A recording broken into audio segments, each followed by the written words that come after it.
Plays by Roswitha of Gandersheim. Abraham Argument The Fall and Repentance of Mary, the niece of the hermit Abraham, who, after she has spent 20 years in the religious life as a solitary, abandons it in despair, and returning to the world, does not shrink from becoming a harlot. But 2 years later Abraham, in the disguise of a lover, seeks her out and reclaims her. For 20 years she does penance for her sins with many tears, fastings, vigils, and prayers. Characters: Abraham, Ephraim, Mary, a friend to Abraham, an innkeeper. Abraham, scene I, scene Roman 2, scene Roman 3, scene Roman 4, scene V, scene VI, scene Roman 7, scene Roman 8, scene Roman 9. Imprint. This ebook is the product of many hours of hard work by volunteers for Standard eBooks, and builds on the hard work of other literature lovers made possible by the public domain. This particular ebook is based on a transcription available on GitHub and on digital scans from the Internet Archive. The source text and artwork in this ebook are believed to be in the United States public domain. That is, they are believed to be free of copyright restrictions in the United States. They may still be copyrighted in other countries, so users located outside of the United States must check their local laws before using this ebook.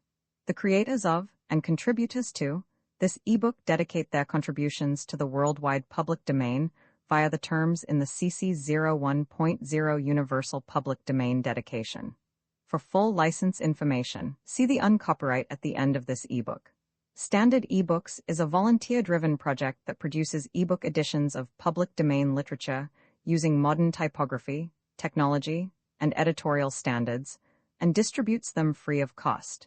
You can download this and other ebooks carefully produced for true book lovers at standardbooks.org. Introduction by His Eminence Cardinal Gasquet. Whatever may be thought of the precise merits of these 6 short dramas, now translated into English for the first time, when it will be conceded that a collection of plays bearing the date of the 10th century, authenticated as the work of a woman and a nun, is a remarkable phenomenon, interesting to students of monasticism and of the drama alike.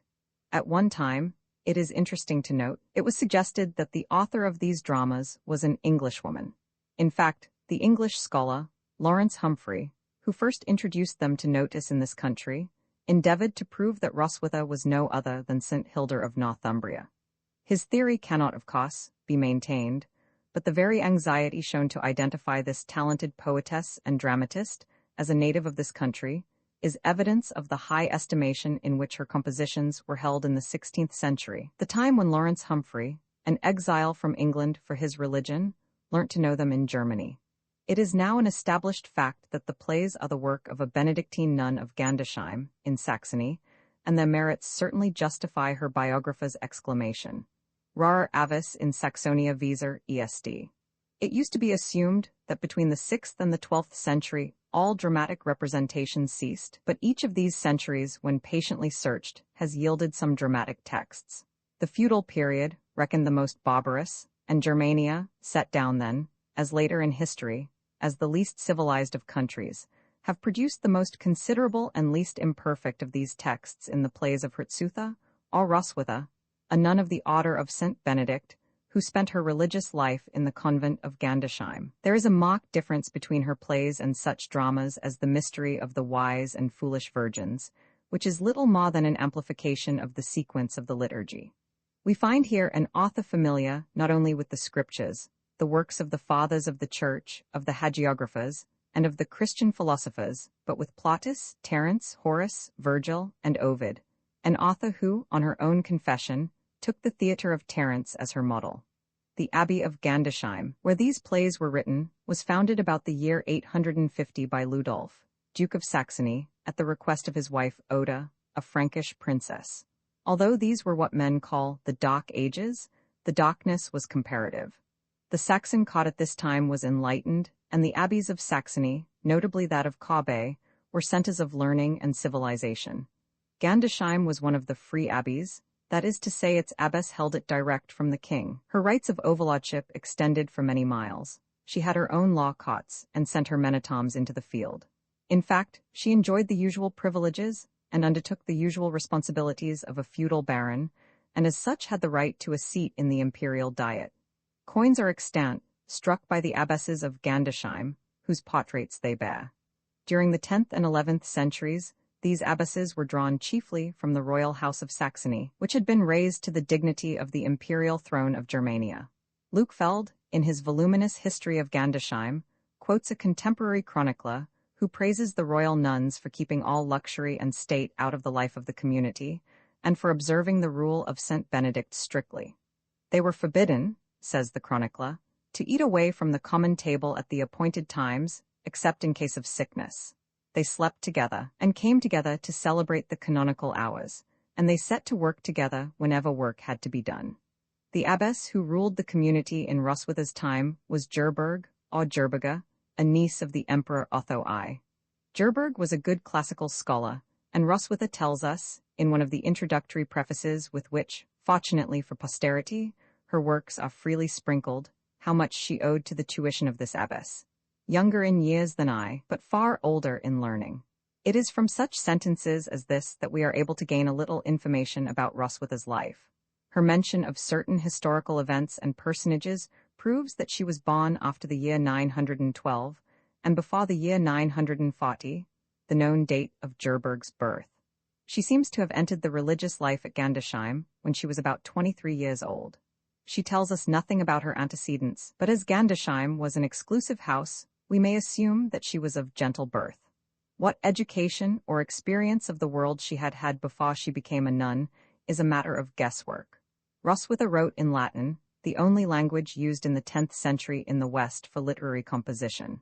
Conrad Keltz, the well-known humanist, discovered the manuscript, the writing of which cannot be earlier than the 9th, or later than the 10th century, in the library of the Benedictine monastery of St. Emmeran, Ratisbon, in the last days of the 15th century.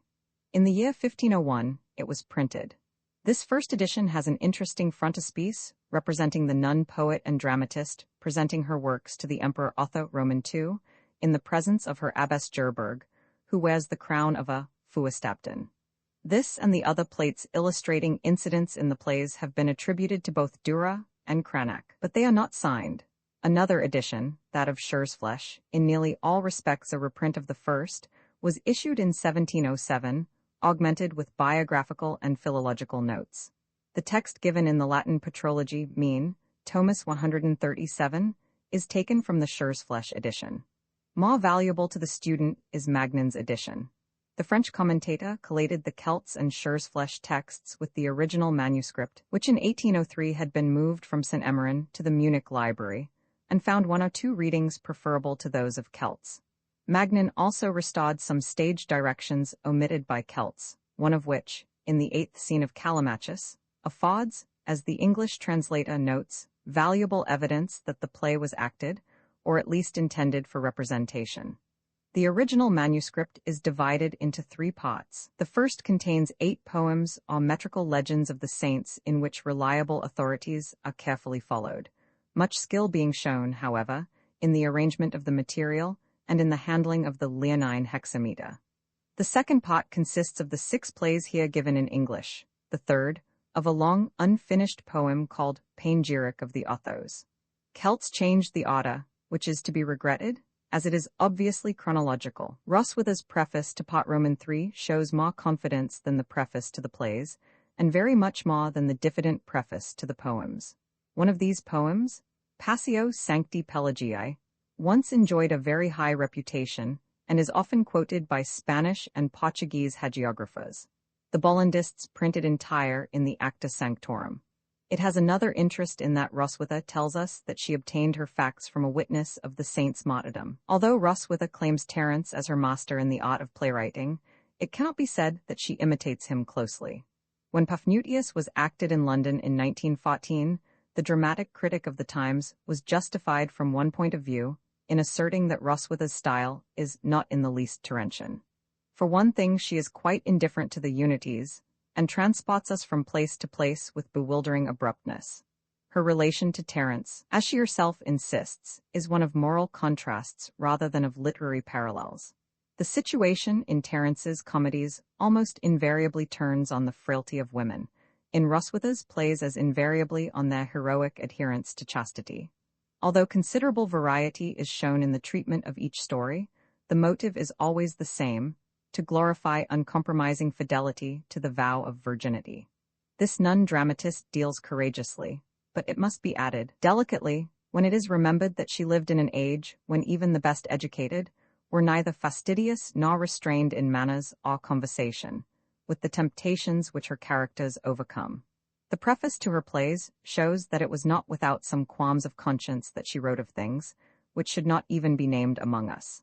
But the purity of her intentions, which was obviously recognized by her religious superiors, should induce the most prudish reader to refrain from charges of impropriety. With all their shortcomings, Roswitha's works have a claim to an eminent place in medieval literature, and do honor to her sex, to the age in which she lived, and to the vocation which she followed. Paphnutius' argument: the conversion of Thais by the hermit Paphnutius. Obedient to a vision, he leaves the desert, and, disguised as a lover, seeks out Thais in Alexandria.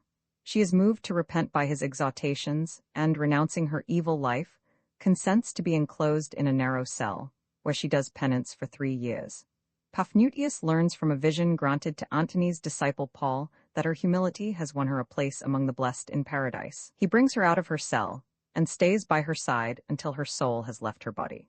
Characters: Paphnutius, Thais the abbess, lovers, foe, Thais, disciples of Paphnutius, Antony, Paul, Paphnutius. Scene: I. Scene Roman 2, Scene Roman 3, Scene Roman 4, Scene V, Scene VI, Scene Roman 7, Scene Roman 8, Scene Roman 9, Scene X, Scene Roman 11, Scene Roman 12, Scene Roman 13. Prefaces of Roswitha. Preface to the plays of Roswitha.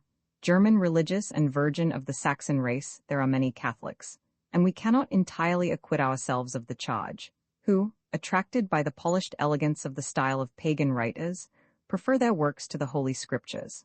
There are others who, although they are deeply attached to the sacred writings and have no liking for most pagan productions, make an exception in favor of the works of Terence, and, fascinated by the charm of the manner, risk being corrupted by the wickedness of the matter.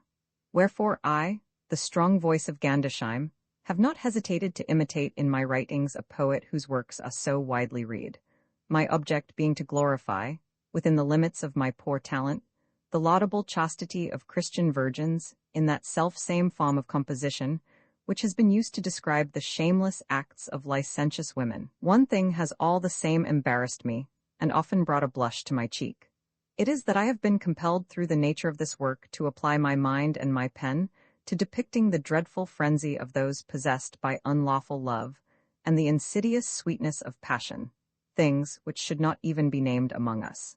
Yet if from modesty I had refrained from treating these subjects, I should not have been able to attain my object, to glorify the innocent to the best of my ability. For the more seductive the blandishments of lovers, the more wonderful the divine succor, and the greater the merit of those who resist, especially when it is fragile woman who is victorious and strong man who is routed with confusion. I have no doubt that many will say that my poor work is much inferior to that of the author whom I have taken as my model, that it is on a much humbler scale, and indeed altogether different. Well, I do not deny this. None can justly accuse me of wishing to place myself on a level with those who by the sublimity of their genius have so far outstripped me. No, I am not so arrogant as to compare myself even with the least among the scholars of the ancient world. I strive only, although my power is not equal to my desire, to use what talent I have for the glory of him who gave it me. Nor is my self-love so great that I would, to avoid criticism, abstain from proclaiming wherever possible the virtue of Christ working in his saints. If this pious devotion gives satisfaction, I shall rejoice. If it does not, either on account of my own worthlessness or of the faults of my unpolished style, I shall still be glad that I made the effort.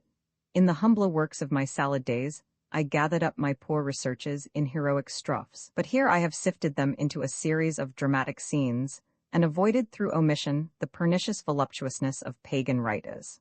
Epistle of the same to the learned patrons of this book to you, learned and virtuous men, who do not envy the success of others, but on the contrary rejoice in it, as becomes the truly great.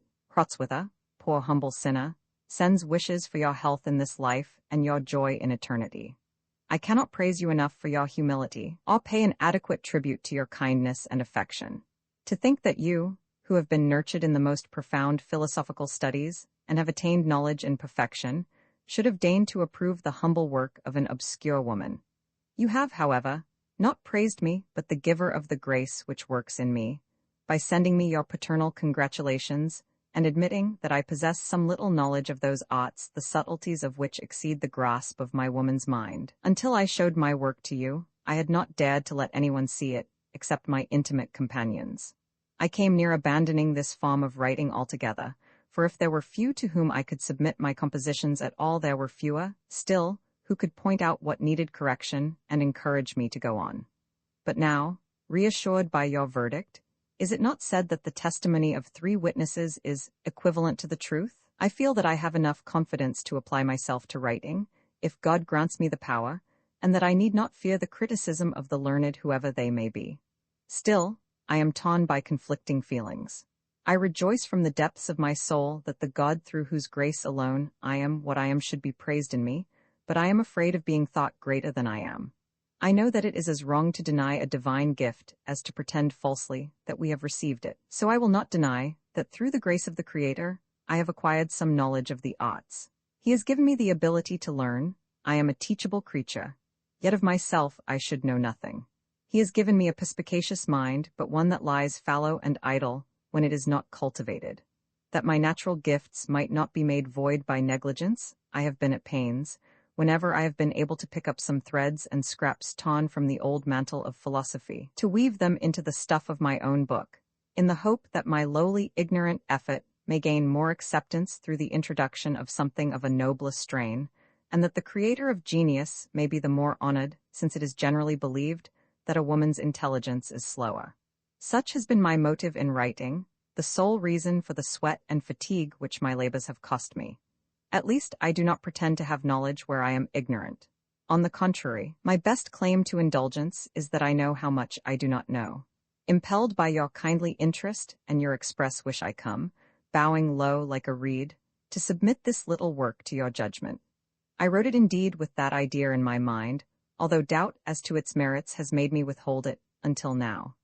I hope you will revise it with the same careful attention that you would give to a work of your own, and that when you have succeeded in bringing it up to the proper standard, you will return it to me, that I may learn what are its worst faults. Sapiential argument, the martyrdom of the Holy Virgin's faith, hope, and charity, who were put to the torture by the Emperor Hadrian and slain in the presence of their mother Sapientia, she encouraging them by her admonitions to bear their sufferings.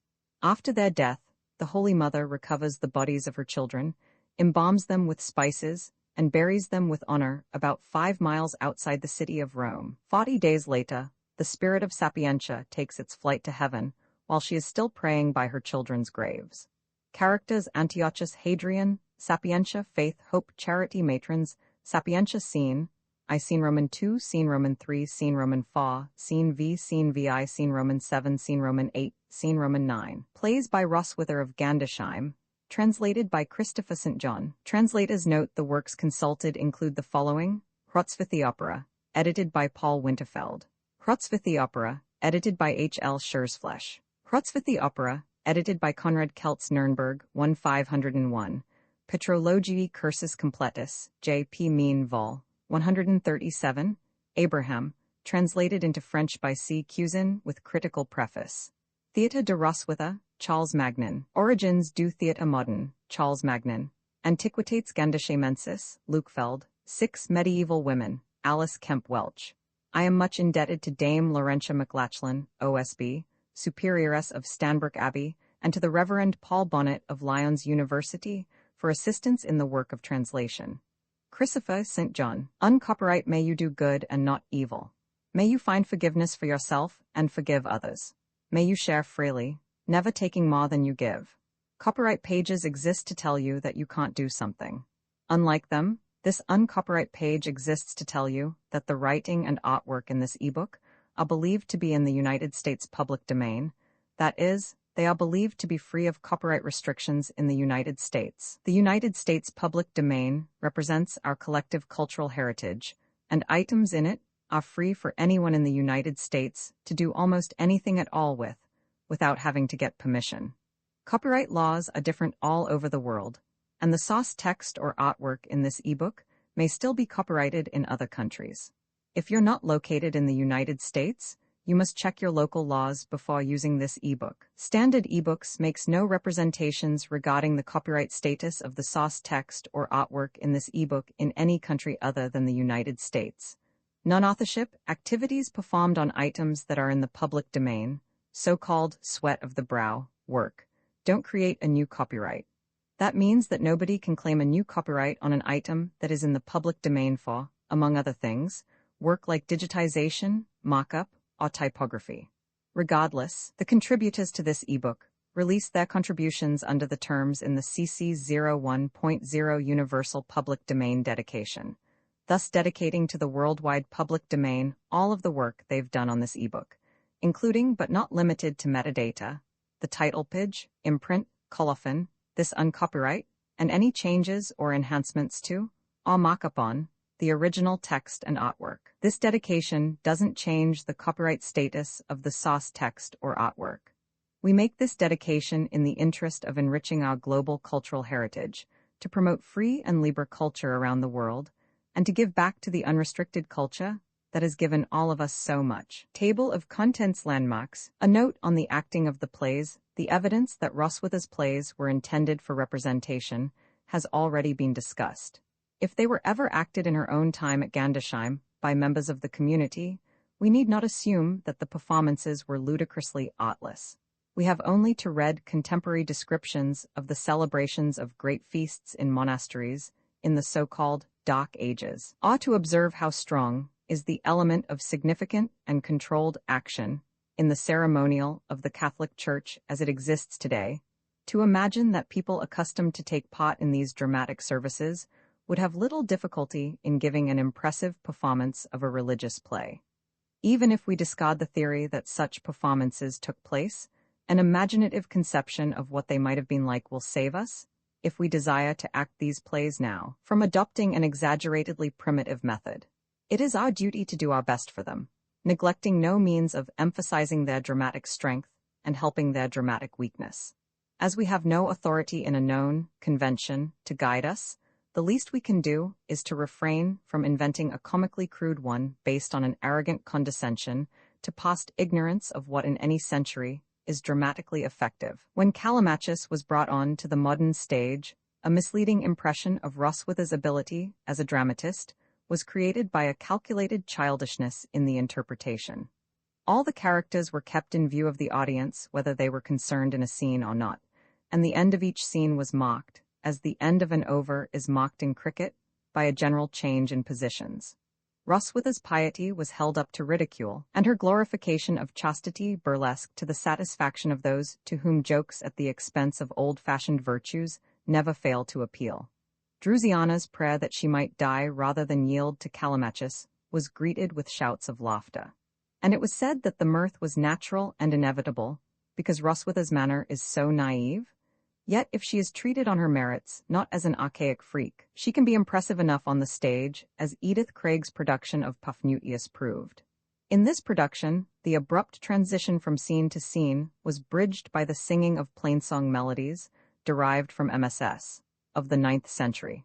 The suggestions for action in the lines were examined with sympathetic insight and developed with imagination.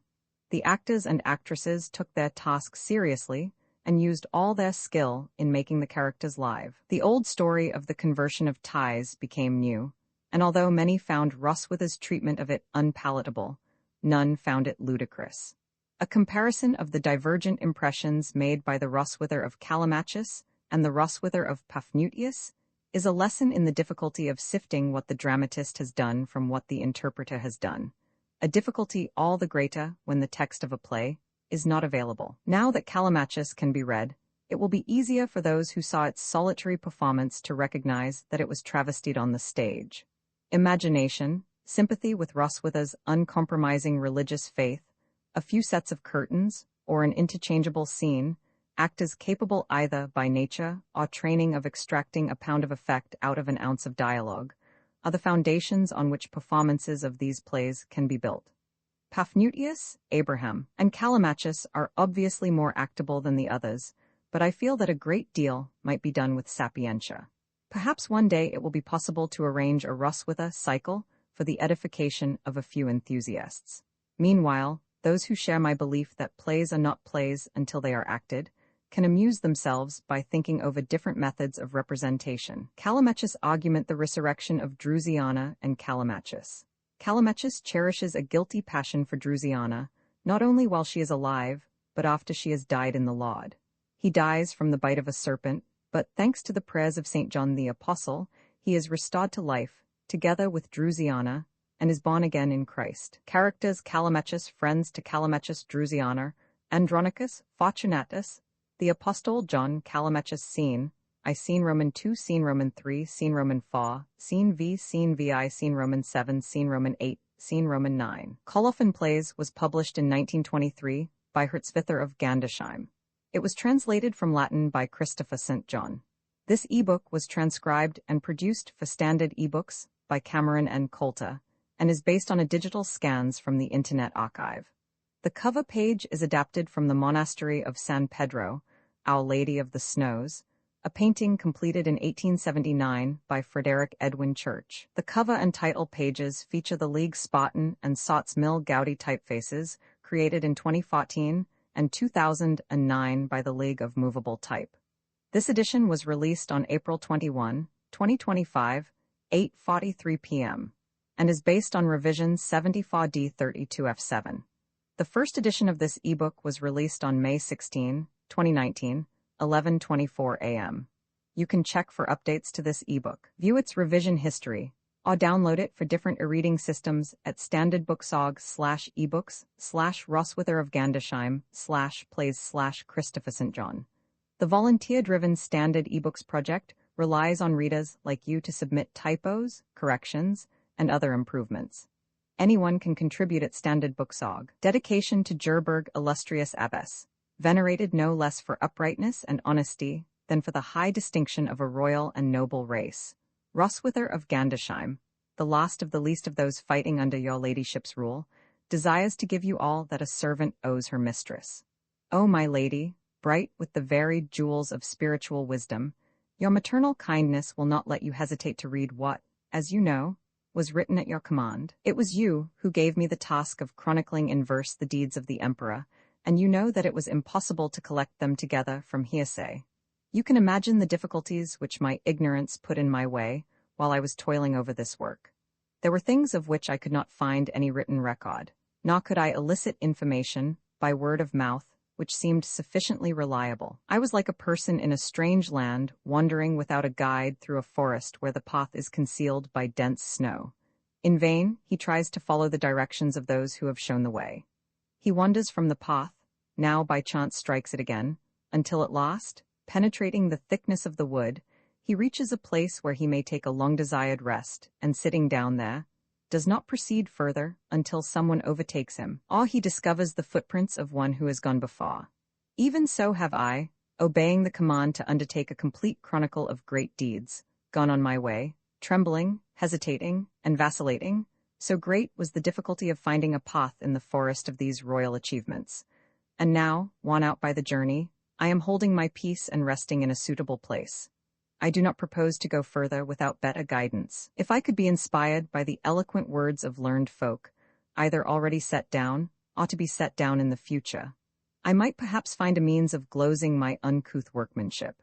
At present, I am defenseless at every point, because I am not supported by any authority. I also fear I shall be accused of temerity in presuming to describe in my humble, uncultured way matters which ought to be set forth with all the ceremony of great learning. Yet if my work is examined by those who know how to weigh things fairly, I shall be more easily pardoned on account of my sex and my inferior knowledge, especially as I did not undertake it of my own will, but at your command.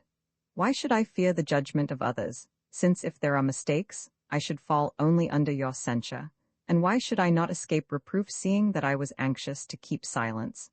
I should deserve blame if I sought to withhold my work. In any case, I leave the decision to you and your friend, Archbishop William, to whom you have thought fit to show these unpolished lines. Dulcitius argument the martyrdom of the holy virgins Agape, Shania, and Irina. The governor Dulcitius seeks them out in the silence of the night with criminal intent, but hardly has he entered their dwelling than he becomes the victim of a delusion, under which he mistakes for the objects of his passion the saucepans and frying pans in the kitchen. These he embraces and covers with kisses, until his face and clothes are black with soot and dirt. Later, by order of Diocletian, he hands the maidens over to the care of Sicinius, who is charged with their punishment. Sicinius, in his turn, is made the spot of the most strange delusions, but at length succeeds in getting Agape and Chenier burnt, and Irina shot to death with arrows. Characters: the Emperor Diocletian, Agape, Chenier, Irina, Dulcitius, governor of Thessalonica. Soldiers: Sicinius' wife, to Dulcitius, ushers of the imperial palace, ladies-in-waiting on the wife of Dulcitius. Dulcitius scene. I scene Roman 2 scene Roman 3 scene Roman 4 scene V scene VI scene Roman 7 scene Roman 8 scene Roman 9 scene X scene Roman 11 scene Roman 12 scene Roman 13 scene Roman 14. End note: since this was written, an English translation of one of the plays, Abraham, has been issued by a private press. Right, I have adopted this form of the name in preference to Roswitha, or Roswitha, as being more easily pronounced and more pleasant to the eye. The name is said to be derived from the Old Saxon word Hrodsuind, strong voice, a derivation accepted by Roswitha herself in her preface to her plays, when she writes ego, clama validus Gandersheimensis, and approved by Grimm. Right, believing that the representation of the plays is possible, even desirable, I have also aimed at making the dialogue speakable. Right, the manuscript is now in the Munich City Library. Recently, another manuscript, containing 4 of the 6 dramas, is reported to have been discovered among the State Archives of Cologne. Times Berlin correspondent, May 9, 1922. Right, since this was written, Callimachus, translation by Arthur Whaley, has been produced by the Art Theatre. Paphnutius, in my translation, was produced by Miss Edith Craig for the Pioneer Players at the Savoy Theatre on June 4, 1914, Miss Ellen Terry appearing in the part of the abbess. Right, Kelts prints this as part of the text, Magnin as a direction, on the ground that it is introducanta, not introducator in the MS. Right, another, stage direction, omitted by Kelts. Right, this admonition to spectators is in the MS, and seems inexplicable if Roswitha wrote her plays to be read, not performed. Right, when Paphnutius was acted, the dialogue of the disciples was allotted to several different actors, with the interesting result that some definite characters emerged. Right, it has been my duty to preserve this rather tiresome numerical discourse, which no doubt Roswitha introduced to impress the learned men to whom she submitted her work, because it throws an interesting light on the studies pursued in such a monastery as Gandersheim in the 10th century. Equivalent modern English terms have been employed where the original, by change of usage, has become misleading. For example, divisor and quotient have been substituted for denomination and quantity. Right, the plays of Roswitha II by Christopher St. John, this translation of the 6 plays of Roswitha, there are really 7, for the 2 parts of Gallicanus practically constitute 2 separate dramas, was begun in the year 1912 and completed in 1914. The lively interest provoked by the stage performance of one of the translations, that of the play Paphnutius, by the Pioneer Players in January 1914, led me to think that the publication of the whole theatre of Roswitha in English would be welcomed by all students of the drama. Unfortunately, the war delayed publication, and the manuscript was entirely destroyed by a fire at the publisher's premises in Dublin during the Irish insurrection of Easter 1916. The work of collating the various Latin texts of Roswitha's plays and producing a translation, which should preserve some of the naive simplicity of the original, had been a difficult one, and to begin it all over again was a heartbreaking task.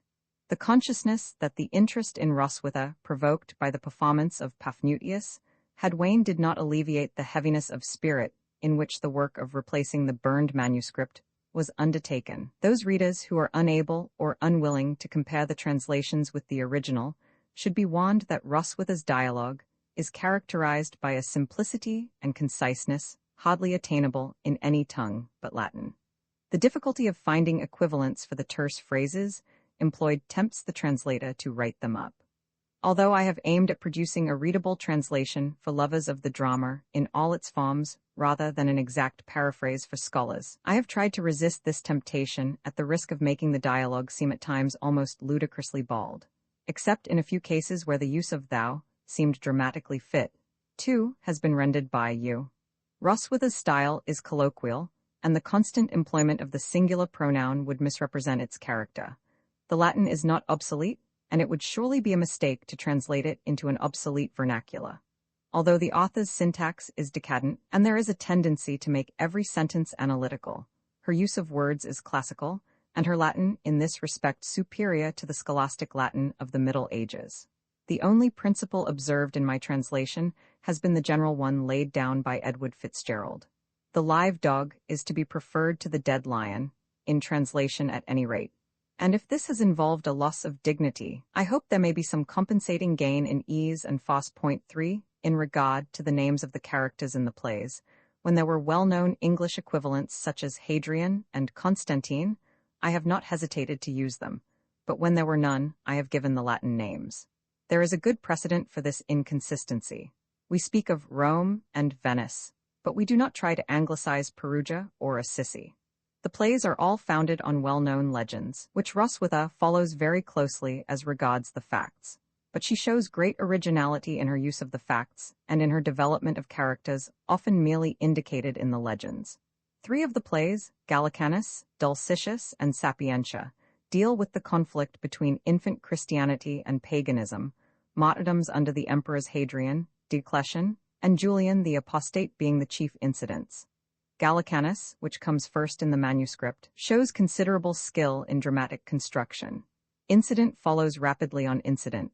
The scene lies alternately in Rome and on the battlefield, yet the action is kept quite clear. The story is easily followed, although Roswitha, like all good dramatists, eschews narrative. Gallicanus, one of the Emperor Constantine's generals, claims the hand of the emperor's daughter as a reward for undertaking a dangerous campaign against the Scythians. The emperor knows that Constans has taken a solemn vow of chastity, but he dares not offend Gallicanus by a refusal on account of the value of his military services. So he temporizes and consults Constans, who shows great shrewdness in dealing with the situation. She sends her almoners, John and Paul, to accompany Gallicanus on the Scythian expedition, in the hope that they will convert him to Christianity before he returns to marry her. The stratagem succeeds. Gallicanus, saved from defeat at a critical moment in the battle by the intervention of a heavenly host, becomes a Christian, and on his return to Rome, shows respect for Constance's resolution to remain in the virgin state and renounces her. But he admits that the renunciation is bitter. Roswitha often shows such touches of sympathy with natural human desires, and we are made to feel that, although the dramatist was in no doubt that the life of chastity, poverty, and obedience is the highest life, she understood how hard it is for those who embrace it to believe that the yoke will be easy and the burden light. The second play, Dulcitius, is poorly constructed and, as a whole, less interesting than any of the plays. Yet it has some features which repay close study. It is the only play of Roswitha's obviously designed to provoke laughter, and if the level of the opening scenes had been maintained, would be a very droll religious farce. Here we have the usual tale of martyrdom interspersed with incidents of buffoonery. The conventional cruel and bloody executioners are replaced by comic soldiers and a comic governor. Unfortunately, the farcical vein is suddenly abandoned, perhaps because Roswitha's abbess thought such fooling undignified in a nun. There must be some explanation of the sudden disappearance of the comic character of Dulcitius from the play.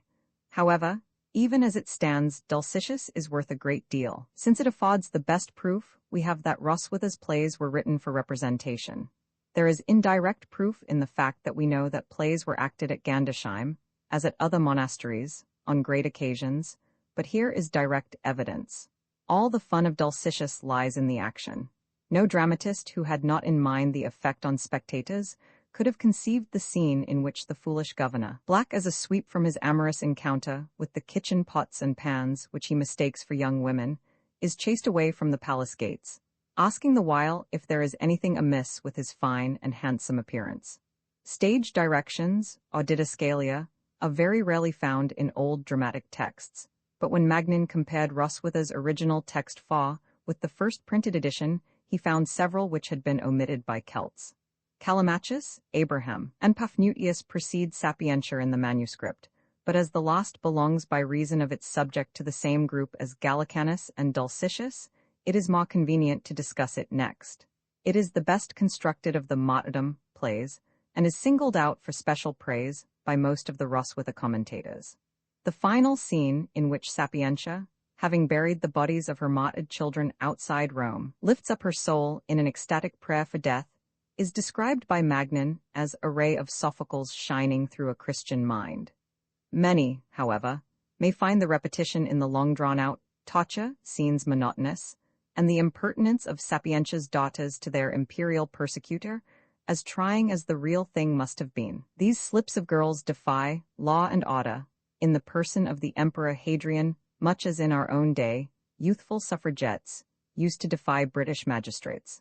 Probably this is in accordance with truth. Roswitha was separated from the days of the first Christians by a shorter space of time than that which separates us from her, and she based her narrative poem about the martyrdom of St. Pelagius on an account given her by an eyewitness, while modern authors, with the exception of Mr. Bernard Shaw, whose Christian martyrs in Androcles and the Lion bear a resemblance to Roswitha's, love to dwell on the dignity of the early converts to Christianity, Roswitha conveys the impression that the dignity was mingled with impudence. In Callimachus, Abraham, and Paphnutius, Roswitha sets out to describe the war between the flesh and the spirit, and the long penance which must be done by those who have allowed the flesh to triumph. It is not enough for them to be converted and to realize their crime against the infinite beauty and goodness of God. They are called on to take practical measures to cleanse themselves. Callimachus is the first of these plays, and by no means the best, although it timidly sounds a note of passion, rare, if it exists at all, in medieval literature. Some commentators have labored to establish a resemblance between Callimachus and Romeo and Juliet, and there are curious parallels. In both you see a sepulchre, a woman's open grave, and the shroud lifted by the desperate hand of a lover. In both, two men come to this tragic scene, bowed down by grief, yet able to control it. In Romeo and Juliet, Capulet and Friar Lawrence; in Callimachus, the husband of the dead woman and the Apostle John. It would be idle to strain the parallels too far. They might not strike the attention at all if Callimachus did not possess a touch of the spirit of Romeo and Juliet. It is this which makes the play seem to belong to a later period than the others, and gives it a different character. The passionate language employed, the romance of the story, the color of the earliest scenes are extraordinary when we remember that the play was written in the 10th century. Haltingly, and apparently without any conscious intention, Roswitha describes the kind of love of which Terence her model knew nothing, that feverish desire absorbing the senses and the soul, which leads to sin or madness or self-slaughter. As if frightened by her own daring, or did the abbess intervene, as we guess she intervened in Dulcitius? Roswitha spoils the play as a play by a lengthy and tedious final scene in which St. John appears to more advantage as a theologian than as a man. Abraham and Paphnutius show Roswitha at her best as a dramatist. In both plays the scenes are well knit, the characterization deft and sure, and the dialogue admirably expressive. The opening scenes of Abraham reveal that power to suggest character and situation without wordy explanations, which is essential in drama. We know at once, although we are not told, that Mary, mere child as she is not made of stern stuff, and that her vocation is doubtful. Her replies to the two holy hermits are all that they should be superficially, but through them penetrates a materialism antagonistic to their mystical exaltation. Equally rich in the quality of suggestion is the scene in the house of ill fame which Abraham visits to rescue his niece from her evil life. She does not recognize him at first, but melancholy seizes her at the supper which it is her duty to enliven by her gaiety. There is the beauty which never ages and appeals to all nations in all times in the following scene, when the hermit, throwing off his worldly disguise, shows his hair grown white through vigils and fasts, and his tonja, the badge of his thorn-crowned master, and in words more compassionate than upbraiding moves his lost child to contrition. It is indeed amazing that so true and touching a scene, dealing with a subject which has led later dramatists into false sentiment, coarseness, or mere preaching, should have been written nearly 1,000 years ago by an obscure nun in a convent in Lower Saxony. Perhaps nothing in Paphnutius is on quite the same level of achievement, but a play is not made by a single scene, and Paphnutius as a whole is better than Abraham as a whole. Few will question that it is Roswitha's masterpiece. It is very creditable to her that, although the stones of the two plays are similar, she should have shown such variety in the treatment of them. When we compare them, we find hardly any repetition. It is interesting to notice that it is not Mary, brought up to the religious life from which she lapses, and to which she turns again, who becomes a saint, but Thais, whose life from childhood has been spent in dangerous delights. There is a spice of irony in the fact that the penitence of Thais, who had not had Mary's opportunities, is represented by the dramatist as being on a much higher spiritual plane. With true insight, Roswitha makes Paphnutius treat his penitent with far more severity than the hermit Abraham treats Mary. Yet the angelic love of Paphnutius for Thais, thanks to the dramatist's power of suggestion, penetrates through his austerity, although he never manifests it until the moment when he is assured through the vision of Paul, St. Antony's disciple, that the repentance of the sinner has caused that joy in heaven which exceeds all the joy that can be given by the righteous. Paphnutius alone among Roswitha's plays has stood the test of stage representation in modern times, and come through it triumphantly, although the miraculous swiftness of Thais's conversion was considered most unnatural by the critics who witnessed the performance. Roswitha, it must be remembered, believed in miracles. The average Englishman is skeptical.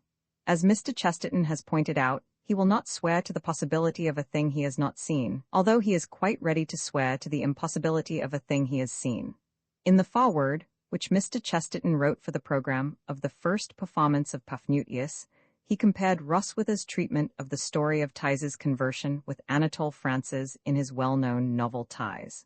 This very strong and moving play, Paphnutius, was written by a person about as different from the author of Thais as could be capable of wearing the human form, a devout woman, vowed to a restricted life, and writing in the light of a Latin that was gradually going out like a shortening candle. It is inevitable that such darkness should breed dangerous and even savage things, and that even religion should become almost as fierce as its enemies. This none of the Dark Ages wrote without any of that modern comfort and culture which ought, at the very least, to make men kind. When Anatole France was the author of Sylvester Bonnard, it did make him kind. But about Paphnutius and Thais, the harsh ascetic of the hardest times of the 10th century is far kinder than he. In the Thais of the great French romancer, the whole point is that Thais repents, but that Paphnutius relapses. The nun saves both souls. Anatole France loses one of them. That is modern universalism. I hope that the publication of these plays in the English language will confirm Roswitha's right to a high place in medieval literature, and a place also among the few writers of plays which have more than a transitory interest. Perhaps a certain predilection for medieval art is necessary before we can love her wholeheartedly. I do not imagine that those who see no beauty in the primitive art of Cimabue, Giotto, Sana di Pietro, or Lorenzetti will admire the work of a primitive dramatist.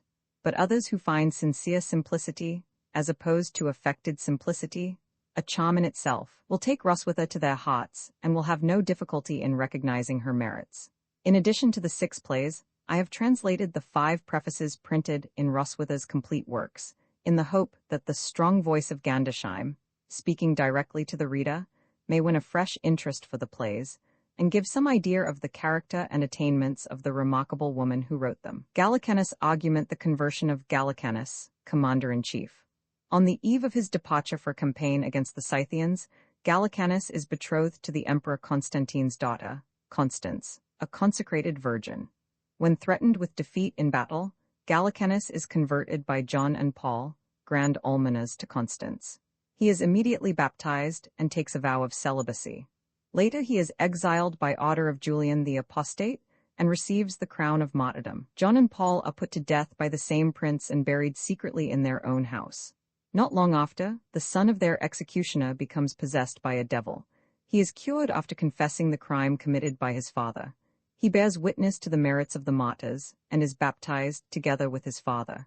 Characters in part are the Emperor Constantine Gallicanus Constance, daughter of Constantine, Artemia, daughter of Gallicanus, Attica, daughter of Gallicanus, John, grand almoner to Constance, Paul, grand almoner to Constance, lords of the Court-Braden, king of the Scythians, tribunes Roman soldiers Scythian soldiers Helena, mother of Constantine, characters in part Roman II Julian, the apostate Gallicanus Terentianus John Paul consuls, Christians Solidas, pot I scene Roman 2 scene Roman 3 scene Roman fa, scene vi scene Roman 7 scene Roman 8, scene Roman 9 scene x scene Roman 11 scene Roman 12, scene Roman 13, pot Roman 2 scene, I scene Roman 2 scene Roman 3 scene Roman fa, scene vi scene Roman 7 scene Roman a.